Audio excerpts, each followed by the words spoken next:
If you are a wave, I am the quiet crash, the disaster that never happened because it didn't make a sound.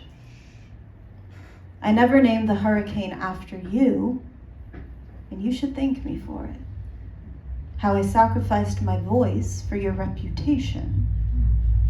I let you off the hook easy, and now I am responsible for releasing another dangerous thing back into the ocean. I open my mouth, your voice spills out, strips me of my narrative, tells me how I should and shouldn't act. This is more than men ain't shit. This is how abuse becomes a cycle. How men create the trauma but never take ownership of it. Only acknowledge the gutting when there is proof of blood. Only admit the assault when someone else is being charged of it. Where is the concern prior to the unraveling? How you kept me in a vault, my own breath a stranger. When will you call yourself the author of this suffocation? There is nothing safe about being wrapped in silence. Nothing sexy about being your secret. When do I get to unravel freely? Untie the ribbon from my lips, remove the megaphone from your hands and say this poem, the one where a woman speaks about a woman's experience. Just because you know how to write about love or feminism doesn't mean you know how to practice it. Understanding virtue as a concept doesn't make you virtuous. Men talk about women like we are unattainable, a star in a labyrinth of galaxies, but never mention how they pluck us from the sky to add to their constellation. I am perpetually angry.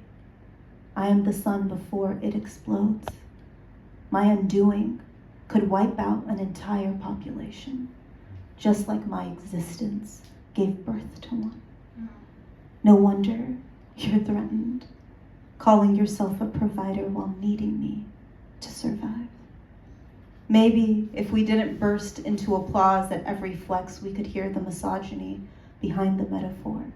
Maybe men should write poems about women being people instead of objects.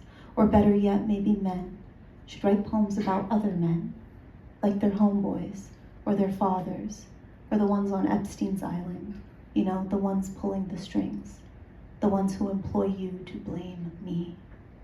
What if we raise our boys to care about women in the safe moments? Unlearn the language of harm before we speak it.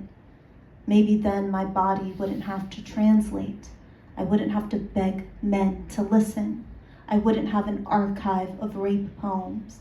I wouldn't wonder if the audience is sick of hearing them.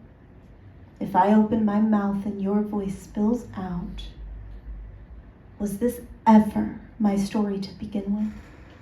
Is everything that happens to me just another excuse for men to erase my disaster, or to call me one, or to pretend like this poem isn't theirs to finish? Thank you.